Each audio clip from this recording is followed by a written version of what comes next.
new allegations against her adoptive mother, Mia Farrow. And tonight, many of Farrow's other children are defending their mother.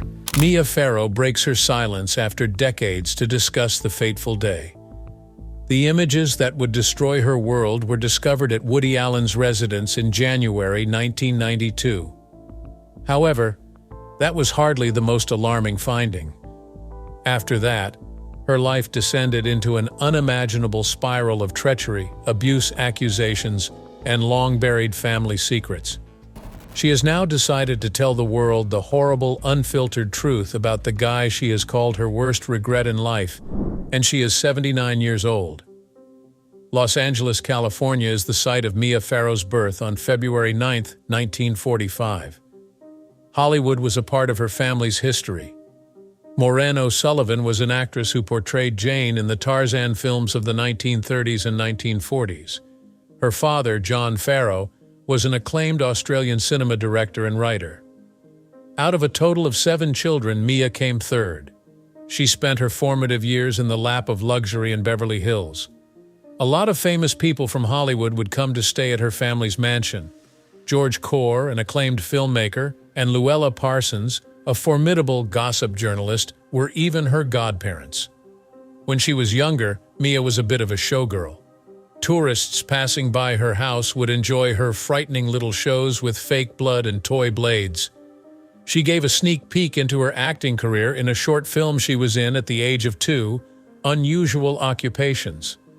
However, she did not have a flawless upbringing. Her parents fought frequently due to her father's alcoholism. Even at a young age, Mia was troubled by these arguments, and they prompted her to reflect on the nature of family and relationships. Regarding matters of faith, her family was equally rigid. They were devout Roman Catholics, despite their glamorous Hollywood lifestyle. The Los Angeles Catholic schools were where Mia and her siblings were educated. She later decided to assist others and adopt children from diverse backgrounds since her religious upbringing instilled in her strong ideals and a feeling of duty.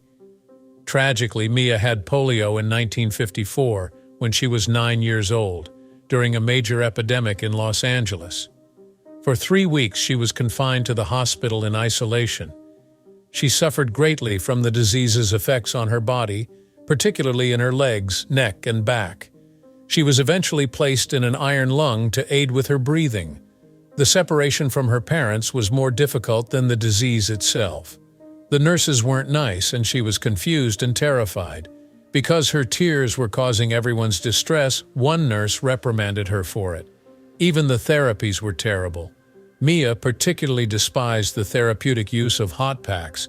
She went on to say that polio ended her childhood since it left her feeling vulnerable and the world was a much darker place. Michael, Mia's eldest brother, perished in an airplane disaster shortly after that, when she was 13 years old. Michael was a member of the Marine Corps Reserve at the tender age of 19. Near Pima, California, the accident occurred on October 28, 1958. Everyone in the family was heartbroken. More aggressive fights broke out between her parents as her father's drinking worsened. Mia and Prudence were both enrolled at a convent school in England when this happened. Even more isolated was Mia's sense of isolation when she learned of Michael's death when she was away from home. Mia went back to school in Surrey after Michael's burial, although her family remained in London for a little before relocating to a property in Chelsea. Mia witnessed her parents arguing more than usual at this difficult period for everyone. Following her father's death in 1963, Mia and her mother relocated to New York City. There, everything changed. She gradually made her way into the performing field, starting with modeling and stage performances. She persevered through the difficulty of going to auditions and the inevitable rejection she encountered. Though it was nothing special, her first little part as a youngster prepared her for what was to come. She learned to persevere and be resilient in the face of adversity. She persisted, and her career began to take form shortly after. Mia tried out for the part of Liesl von Trapp in Melody of a Young Girl in 1965. Even though she was not cast in the role, this event held great significance. The screen test, which features her singing and performing, is still available today, and gives us a look at her early promise. Due to the anticipated massive success of The Sound of Music, competition for the part was intense. Even though Mia was passed up for the part, she persisted nevertheless. Her life took a dramatic turn once she earned a role in Peyton Place. Ultimately, her disappointment at not being able to see The Sound of Music was only a stepping stone on her path. Playing Allison Mackenzie on Peyton Place from 1964-1966 catapulted Mia to stardom. All the connections, secrets, and problems that occur inside a small village were depicted in the show.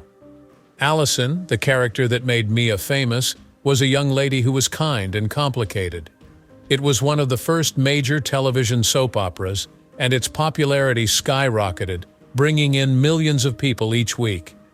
In addition to showcasing her talent, her portrayal of Allison endearingly brought the character to life. However, there were downsides to becoming renowned. Her marriage to Frank Sinatra brought her into the public eye, and the media began to closely follow her every move. Her private life frequently overshadowed her professional accomplishments. Sinatra wanted Mia to leave the program after 2 seasons of Peyton Place, so she did so in 1966. She underwent a sea change when she left the program. She shifted her concentration to film, landing the part that would cement her place in Hollywood lore. Mia was the lead actress in Roman Polanski's 1968 psychological horror film, Rosemary's Baby. Rosemary Woodhouse, the pregnant lady she portrayed, gradually comes to terms with the fact that something dreadful is transpiring all around her. The narrative delves into themes of trust, anxiety, and human frailty. The film received rave reviews and grossed over $30 million. Audiences and reviewers alike praised Mia for convincingly bringing Rosemary's feelings of terror and bewilderment to life. Even Roger Ebert praised her writing as exceptional. Mia became a genuine cinematic star because to her performance, which also altered the portrayal of women in horror films. A complex and likable character, Rosemary wasn't only a victim. Because of its lasting cultural influence, the picture was admitted to the Library of Congress in 2014 and is now widely considered to be among the finest horror films of all time. Rosemary's Baby did more than make Mia famous. It revealed her exceptional skill and set the stage for a career filled with distinctive and unforgettable parts. There has never been a more publicized or convoluted Hollywood romance than that of Mia Farrow and Woody Allen. Beginning with the erotic comedy Midsummer Night in 1982 and continuing for a decade, she appeared in 13 of his films. If Diane Keaton had been cast, Farrow would have portrayed Ariel. The picture was met with mixed reviews, but it did introduce Farrow to Allen's comedic approach and lay the groundwork for their lengthy creative partnership. Farrow portrayed psychiatrist Dr. Eudora Fletcher in the subsequent film Zelig, who treated the chameleon-like Leonard Zelig. The 1983 film had an unconventional blend of mockumentary and fantastical elements. The critics praised Farrow and Allen's collaboration on this innovative notion, and her performance grounded the plot. In 1984, Farrow played the role of Tina Vital, the girlfriend of a brazen criminal in Broadway Danny Rose. The part was unprecedented for her, and she donned dark sunglasses and had a strong New York accent to match. She was nominated for a Golden Globe for her outstanding performance. Given the mental and physical toll it took, even Allen remarked on her audacity for accepting the part. The Purple Rose of Cairo, which she sang in 1985, was one of her most moving performances. During the Great Depression, Farrow portrayed Cecilia, a waitress who seeks solace in the movies. Another Golden Globe nomination came her way for her performance as a young woman betrayed by tragedy. At its emotional core was Farrow's performance, which earned the film critical acclaim and earned it the title of one of Allen's greatest. They had already worked together on some of Allen's most acclaimed films when they created Hannah and Her Sisters in 1986. Hannah, played by Farrow, was a dependable and kind lady whose story linked the other characters. Even though Farrow didn't receive any nominations, it went on to win numerous Oscars and became one of Allen's biggest hits. She gave an understated performance that elevated an underappreciated part. In the 1987 comedy film Radio Days, Farrow reprised her role as cigarette girl Sally White, who aspires to be a radio star. The film featured Farrow's comic talents. Her fascinating and hilarious metamorphosis from a squeaky-voiced nobody to an assured personality was priceless. September, a somewhat darker and more personal picture, which she appeared in later that year, was also released. Playing the role of Lane, a trauma survivor navigating her emotions in a confining environment, Farrow was excellent. The part was challenging, but it also gave her the opportunity to delve into more emotional themes. Despite the film's lack of box office success, Farrow's performance was remarkable for its unfiltered honesty. As Hope, a disturbed lady whose treatment sessions are overheard by the protagonist in another film, Another Lady, 1988, Farrow had a tiny role. Although she only had a brief appearance on screen, her performance was important to the plot, proving that she could make an impact even in a supporting part. Farrow had already established himself as a mainstay in Allen's filmography prior to the 1989 release of Crimes and Misdemeanors. She portrayed Hy Reed, a film producer whose love life took a passionate turn.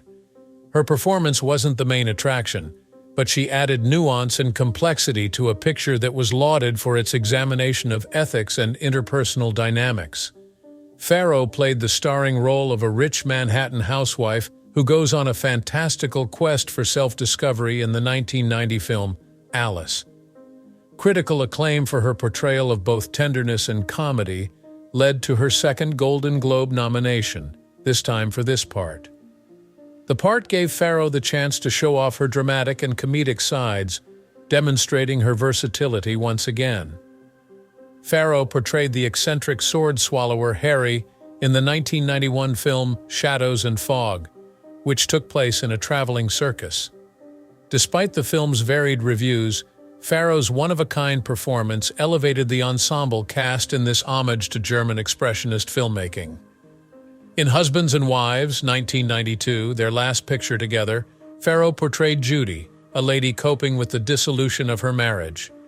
With an almost documentary-like quality to the film, Farrow delivered a very moving and genuine performance.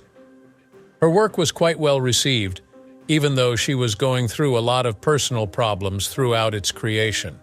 In these 13 films, Farrow proved she could switch gears from comedic to dramatic roles with ease. She was nominated for 3 Golden Globes, one each for Alice, The Purple Rose of Cairo, and Broadway Danny Rose. She was an integral component of several of Allen's most famous and highly regarded films, and her performances were impactful, even when she wasn't receiving accolades. On July 19, 1966, at the age of 21, Mia Farrow wed Frank Sinatra. They were 31 years apart in age. Sinatra was 50. Despite their differences, they fell in love after meeting on the 20th Century Fox lot in 1964. Though Farrow had never been married before, Sinatra was getting hitched for the 4th time. Issues began almost immediately following their lavish Las Vegas wedding. Sinatra hoped she would stop performing so she could concentrate on their relationship. This became a major problem when Roman Polanski cast her in Rosemary's Baby in 1968. She was in the middle of filming when Sinatra delivered her divorce papers, clearly enraged. Their breakup was caused by Farrow's refusal to leave the film. She later came clean about her youth and her inexperience in managing a relationship of this complexity. Their friendship continued until Sinatra passed away in 1998, despite the fact that they were legally divorced in 1968. According to Farrow, they never truly emotionally parted. In 1970, Farrow wed Andre Pren, following her marriage to Sinatra. He was 49 years old while she was 25. In 1970, they welcomed twin sons, Matthew and Sasha, into the world. In 1974, they welcomed yet another son, Fletcher. While Farrow was still with Pren, she started adopting children. She took Lark from Vietnam and Daisy from Korea. Their marital bliss was short-lived, however. Since Farrow found out Pren had been unfaithful, The couple filed for a divorce in 1979. Farrow expressed sadness for the impact of her divorce on her children in a subsequent interview, but she remained committed to her role as a nurturing mother. It was also in 1979 that Farrow began dating director Woody Allen. Among her many contentious moments, this would rank high. Over the course of their 12-year romance, Farrow appeared in 13 of Allen's films. Their work partnership boosted her career, but a controversy involving their personal lives ensued. It wasn't long before Farrow's family expanded. She gained fame as a doting mother and for adopting several children. She had 3 biological boys and 2 adoptive daughters, Lark and Daisy, during her marriage to Pren. She persisted in adopting even after her divorce. Moses came to live with her in 1980, and Dylan, who would play a pivotal role in her feud with Allen, was welcomed in 1985. In the 1990s, Farrow had taken in even more kids through adoption, including Vietnamese Quincy Minh and Indian Tush. She had a big and varied family because she adopted 14 children in all. She was a dedicated mother, but she suffered the loss of 3 children: Tam in 2000, Lark in 2008, and Tush in 2016, which broke her heart.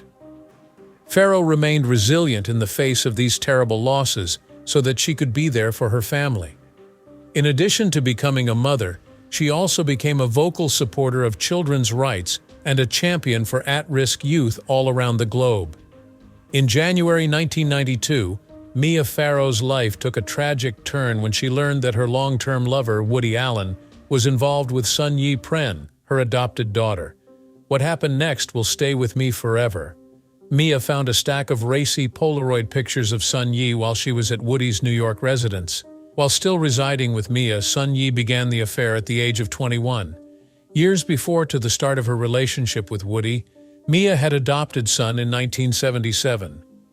Not only did the discovery of these images undermine Mia's family's foundation, but it also betrayed her confidence. For more than 10 years, Mia and Woody were a couple. They created a one-of-a-kind, intricate family throughout their time together. They were parents to 3 children: Dylan and Moses, who were adopted, and Ronan, who was born to them but was first called Satchel. A breaking point was reached with the discovery of the images. Even though Mia had loved and reared Sun Yee, she was betrayed by him. "I was just shaking. I took my child home and locked the door." This treachery affected more than just Woody. An enormous and instantaneous agony was felt. Explosive consequences resulted from the finding. The media jumped on the subject as soon as word of the affair circulated. Morality, power relations, and familial devotion were explored in the news with adultery. After seeing the images, Mia approached Sun Yee, and their argument was a roller coaster of intense emotions, including rage, uncertainty, and sorrow. With Sun Yee's deeds and Woody's treachery, Mia was left bewildered by the events that transpired in her own house. Despite Woody's best efforts to defend himself, the public was unforgiving, and his reputation suffered a major blow when he claimed that Mia's charges were motivated by bitterness over his connection with Sun Yee. However, there were other incidents as well. Woody Allen was accused of sexually assaulting Dylan Farrow, his adoptive daughter, when she was 7 years old in 1992. Mia Farrow, Dylan's mother, was informed by her daughter on August 4th that her son Allen had abused her at their Connecticut house. Mia found out that Woody was having an affair with Sun Yee Pren, her adoptive daughter, not long after this occurred. Emotions were running high and the scenario was chaotic. Mia was caught off guard by Dylan's unexpected accusation and crushed by Woody's treachery. Mia wanted to record Dylan's story of the assault, so she started shooting her on a camera after he told her what had happened. In the subsequent court struggle, this film became an important piece of evidence. An investigation was initiated by the Connecticut State Police.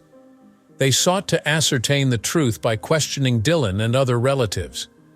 The seriousness of the accusations did not lead to the filing of charges. Although they couldn't prove abuse didn't happen, the state's attorney claimed there wasn't enough proof to file charges. Investigators from Yale New Haven Hospital spoke with Dylan to get a sense of her mental and emotional condition. Their results caused a stir. While some experts suggested that Dylan may have been coached due to his scripted or Mia-influenced speech, others pointed out discrepancies and came to the same conclusion. Others, however, thought Dylan's pain was real and that her feelings indicated actual trauma. The situation was already convoluted before these differing viewpoints were added. At the same time, Woody sought custody of Dylan, Moses, and Satchel, his other two children. Both parties offered evidence and testimony throughout the emotionally charged and publicly broadcast custody dispute.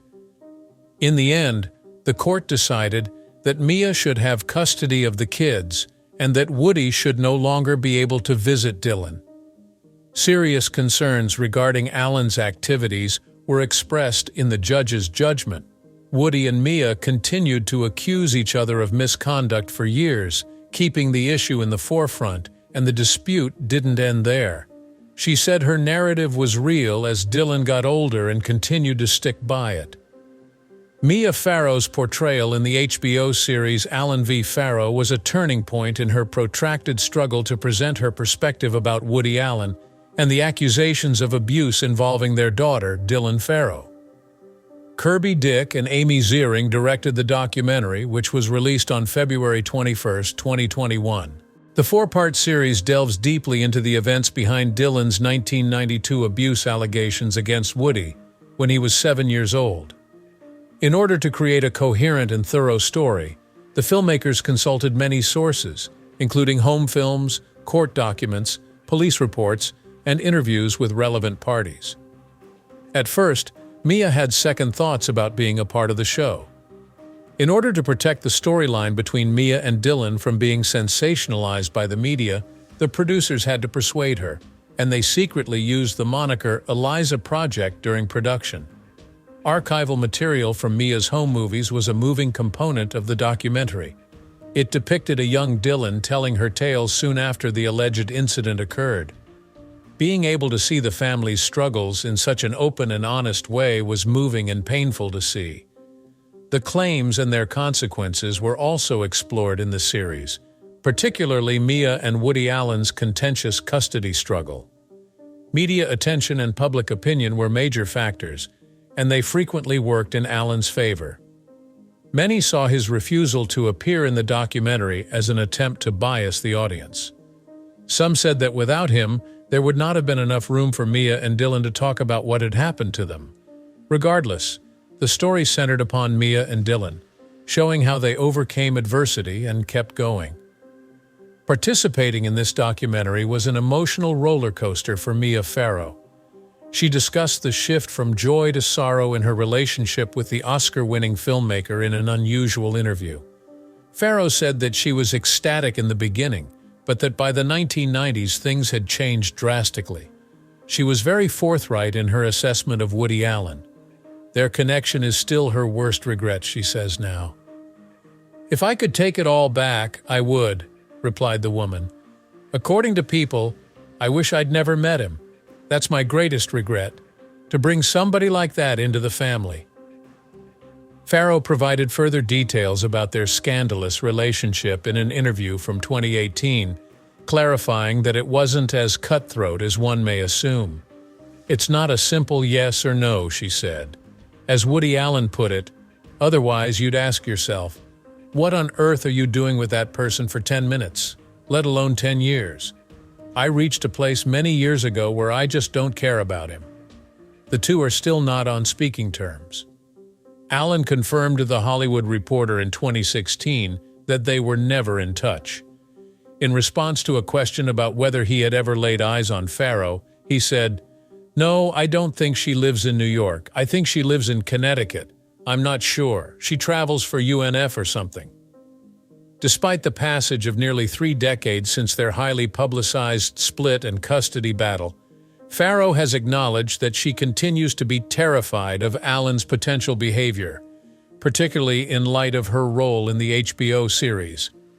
Although he did not make an appearance in the documentary, Allen, who has been married to Sun Yi for 23 years and raised 2 kids with her, was audible in audiobook extracts from his biography, set to be released in 2020. In the documentary, Farrow voiced her fears and concerns. "I'm just scared. I'm scared of him. A person who has no allegiance to truth will do anything. A person who will do anything is somebody to be scared of. So I worry that when this documentary comes out, he'll be on the attack again." She also shared her belief that Alan would do anything to protect himself. He'll do whatever he has to do to try to save himself from the truth, from the mess he made. Farrow's words depicted the pain and fear she has carried for years. Mia Farrow, meanwhile, had a quite different career in the 2000s. Proving she could still play a wide range of characters, she transitioned between film, television, and the stage. She put her acting career on pause for a while to raise her children, but she came back to it with a bang. During this period, she made her television debut in 5 episodes of the 2000-2003 series Third Watch, in which she played a mother navigating difficulties in a rough, urban environment. Even while she was out of the limelight, this part gave her the chance to prove to fans that she could still tackle dramatic roles. The 2001 television film A Girl Thing, which Mia starred in, was about female friendships and love. She shared the screen with Channing Tatum and Kate Capshaw, among other well-known women. Themes in the film still hit home with contemporary viewers, and Mia's performance heightened the story's emotional impact. Then, in 2002, she starred as a troubled adolescent in the Lifetime film The Secret Life of Zoe. This contemporary family drama benefited from Mia's performance, which added nuance and insight. Simultaneously, Mia started making her theatrical debut. In 2002, she became a member of the cast of the touring production of The Exonerated, a play about wrongful convictions and the death sentence.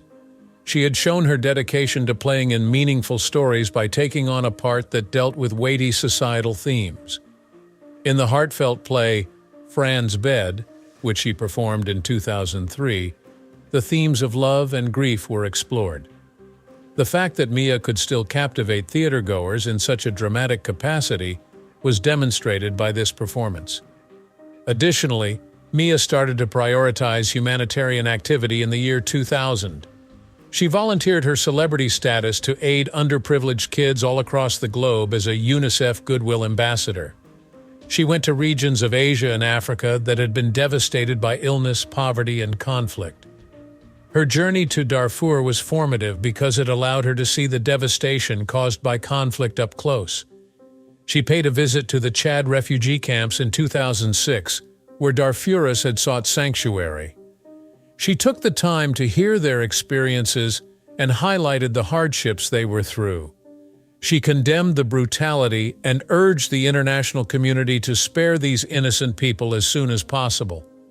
More people started to pay attention to the situation and donate to humanitarian causes in Darfur because of her.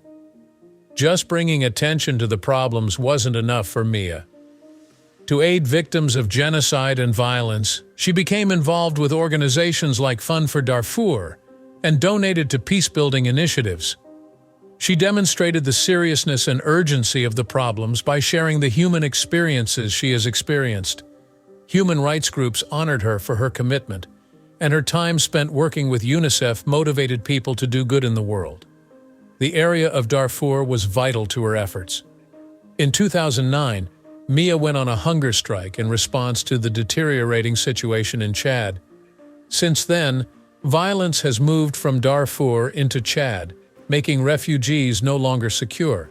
The strike, which lasted for many days, received a lot of media attention, which allowed her message to reach a wider audience.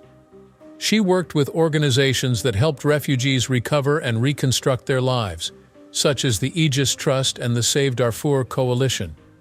Mia kept her acting career going strong despite her advocacy. Despite the challenges, she selected roles that were meaningful to her while raising 14 children. She did little acting in major films but concentrated on theater and television roles that reflected her beliefs. Her humanitarian activity and acting roles complemented one another, and she utilized interviews and public appearances to address world concerns.